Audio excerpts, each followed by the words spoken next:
semuanya, ketemu lagi dengan Miss Evi. Di video ini kita akan belajar ekonomi kelas 11, yaitu tentang pendapatan nasional.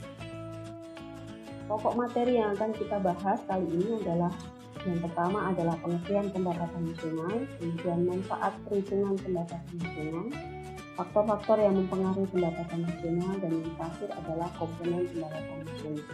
Ya, baiklah, kita masuk pada pengertian pendapatan nasional. Pengertian dari pendapatan nasional dapat diartikan sebagai keseluruhan jumlah pendapatan yang diperoleh semua masyarakat yang tinggal di suatu negara dalam kurun waktu tertentu. Artinya di sini semua pendapatan yang dihasilkan oleh warga negara suatu negara itu dapat dihitung dan hasilnya disebut sebagai pendapatan nasional. Kemudian pengertian lain dari pendapatan nasional juga dapat diartikan sebagai hasil produksi nasional. Artinya semua produk, semua dari hasil produksi yang dihasilkan oleh seluruh anggota masyarakat suatu negara itu bisa dihitung sebagai pendapatan nasional, dan biasanya dihitungnya dalam jangka waktu 1 tahun. Itu adalah pengertian dari pendapatan nasional, bisa dilihat dari sisi pendapatan ataupun juga bisa dilihat dari hasil produksi nasional. Kemudian tentang manfaat perhitungan pendapatan nasional. Manfaat perhitungan pendapatan nasional yang pertama adalah bisa mengetahui struktur perekonomian suatu negara.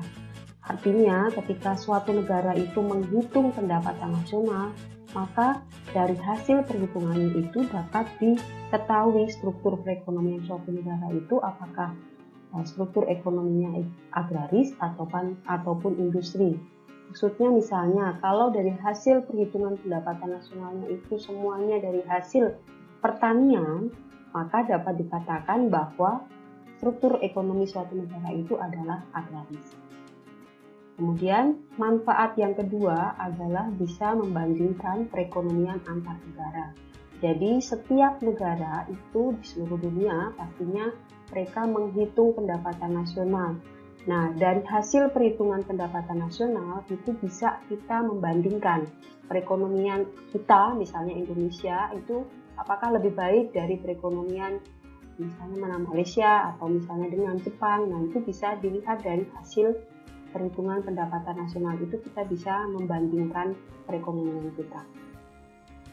Kemudian manfaat yang ketiga adalah bisa mengetahui perkembangan perekonomian dari tahun ke tahun. Ini sudah jelas ya. Jadi setiap tahun seperti dari pengertian dari pendapatan nasional tadi kan dihitung per tahun biasanya waktunya. Nah, disitulah bisa mengetahui apakah negara kita misalnya Indonesia itu tahun ke tahun mengalami perkembangan ekonomi enggak dari hasil pendapatan nasional. Nah, itulah manfaat yang ketiga dari pendapatan nasional.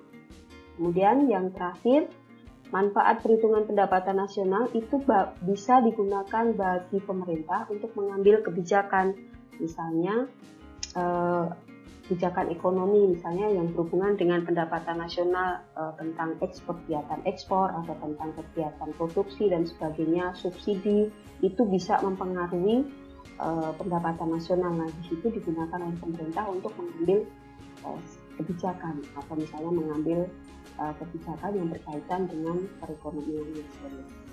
Kita masuk kepada faktor-faktor yang mempengaruhi pendapatan nasional. Di sini bisa dilihat dari yang pertama adalah sumber daya manusia. Nah, faktor yang bisa mempengaruhi jumlah pendapatan nasional suatu negara itu dilihat dari yang pertama tentang sumber daya. Sumber daya manusia di sini dikatakan bahwa sumber daya manusia yang unggul dan memiliki kompetensi sesuai bidang pekerjaannya itu dapat menerima upah yang lebih tinggi. Artinya di sini ketika kita memiliki sumber daya manusia yang unggul, maka bisa mempengaruhi upah. Nah, kalau upahnya tinggi atau gajinya besar-besar, maka bisa mempengaruhi pendapatan nasional. Berarti di sini bisa meningkatkan pendapatan nasional suatu negara. Kemudian faktor yang kedua ada dari sisi sumber daya alam. Semakin banyak sumber daya alam suatu negara digunakan untuk berproduksi, maka akan menghasilkan keuntungan yang melimpah.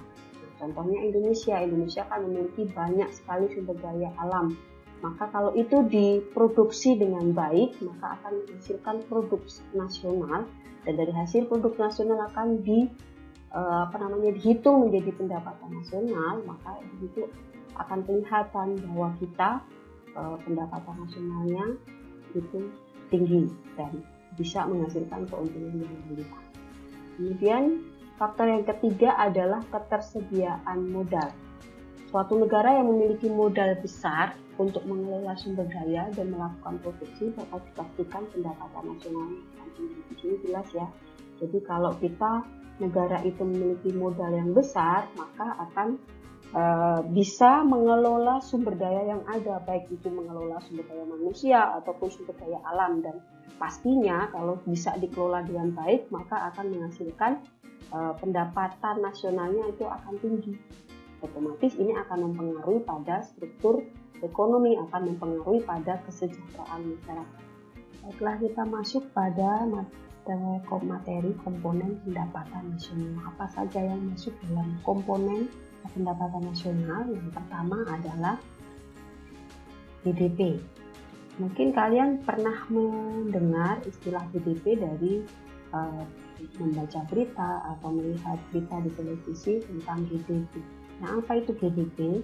GDP itu adalah Gross Domestic Product, atau dalam bahasa Indonesianya disebut sebagai Produk Domestik Bruto. Artinya, jumlah seluruh produk berupa barang dan jasa yang dihasilkan oleh warga di suatu negara, baik warga negara itu sendiri maupun warga negara asing dalam waktu 1 tahun. Jadi, misalnya ada warga di Indonesia mau menghitung jumlah GDP di Indonesia, maka yang dihitung di sini itu adalah produk yang dihasilkan oleh semua warga yang tinggal di Indonesia saat ini.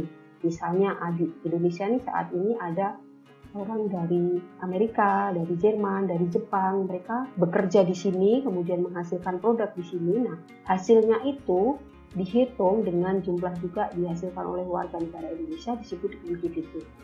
Komponen yang kedua itu yang disebut dengan GNP. Nah, GNP itu adalah Gross National Product. Artinya jumlah seluruh produk berupa barang dan jasa yang dihasilkan oleh warga negara dalam waktu 1 tahun.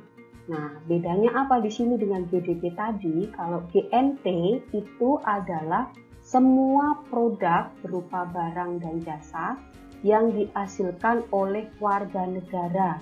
Artinya, misalnya mau menghitung GNP Indonesia, maka yang dihitung adalah semua produk atau semua barang dan jasa yang dihasilkan oleh WNI.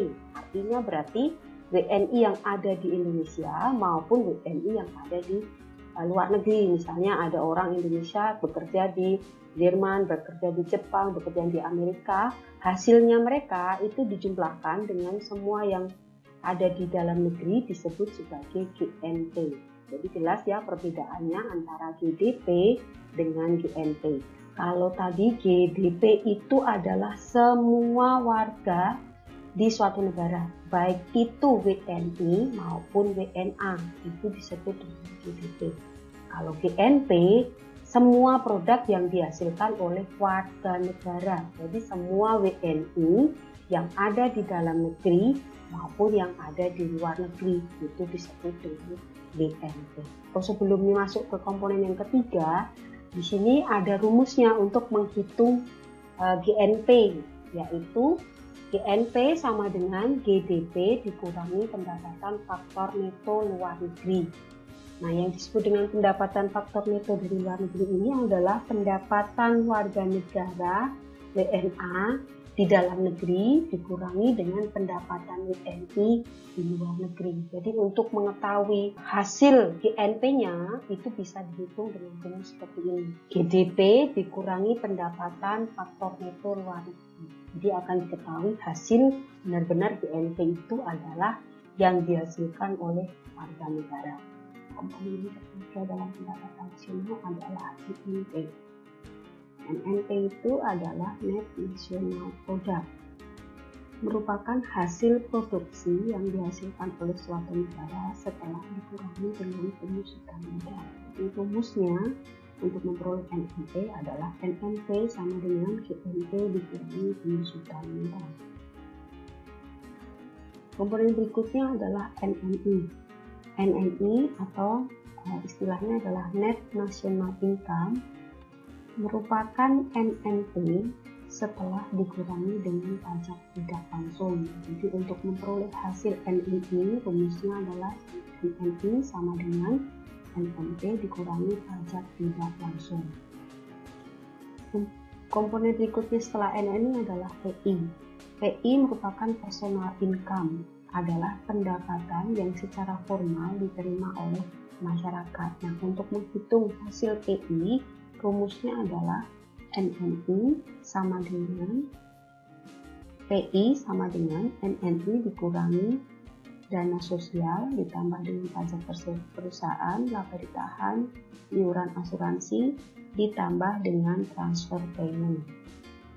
Kemudian komponen yang terakhir di dalam pendapatan nasional adalah DI. DI merupakan disposable income, adalah pendapatan yang benar-benar diterima oleh masyarakat dan siap untuk dibelanjakan. DI rumusnya adalah DI sama dengan PI dikurangi dengan pajak langsung. Nah, di sini adalah beberapa komponen pendapatan nasional, mulai dari GNP, GDP, GNP, NNP, NNI, PI, dan PI. Jadi itu adalah komponen-komponen yang dipakai untuk menghitung atau untuk mengetahui pendapatan nasional. Untuk memberikan gambaran tentang perhitungan pendapatan nasional, maka berikut ini contoh cara menghitung pendapatan nasional dalam suatu negara. Misalnya angka-angka berikut ini dalam miliar rupiah. Misalnya ada GDP 186 miliar, kemudian dikurangi dengan produk yang dihasilkan WNA di dalam negeri 26 miliar, kemudian ditambah dengan produk yang dihasilkan masyarakat nasional di luar negeri, maka itu menghasilkan gross national product ya. Jadi untuk menghasilkan gross national product, maka caranya adalah GDP dikurangi dengan produk yang dihasilkan WNA di dalam negeri ditambah dengan produk yang dihasilkan masyarakat nasional di luar negeri. Setelah mengetahui besarnya nilai GNP gross national product sebesar 140 miliar, maka kita bisa mencari besarnya NNP dengan cara GNP dikurangi dengan penyusutan dan penggantian barang modal sebesar 15 miliar sehingga diperoleh hasilnya NNP adalah 125 miliar. Setelah mengetahui NNP, maka kita juga bisa mencari besarnya NNI dengan cara besarnya NNP dikurangi dengan pajak tidak langsung. Diperoleh sebesar NNI-nya sebesar 103 miliar dari 125 miliar dikurangi dengan 22 miliar. Setelah diketahui besarnya NNI, maka di situ kita bisa mengetahui besarnya PI dengan cara NNI dikurangi dengan penjumlahan dari dana sosial, laba ditahan, pajak perseroan atau pajak perusahaan. Kemudian hasilnya itu dikurangi, jadi 103 dikurangi dengan 21.000, maka ketemu 82.000. Itu ditambah dengan transfer pemerintah sebesar 8.000 sehingga diperolehlah hasilnya personal income atau PI-nya sebesar 90.000. Setelah diketahui personal income PI-nya, maka kita bisa mengetahui besarnya disposable income ya, DI-nya, yaitu dengan cara PI-nya besarnya PI 90.000 dikurangi dengan pajak langsung 4.000 sehingga diperoleh disposable income 86.000. Kalau misalnya itu ada tabungan saving, dikurangi dulu dengan tabungan sebesar 15.000, maka pengeluaran konsumsi perseorangan sebesar 71.000. Nah, itu Demikian cara untuk menghitung pendapatan nasional mulai dari GNP, mencari GNP sampai dengan diketahuinya besarnya disposable income, bahkan pengeluaran konsumsi perseorangan. Demikian pembelajaran ini, sampai ketemu lagi di pertemuan selanjutnya. Terus tonton terus video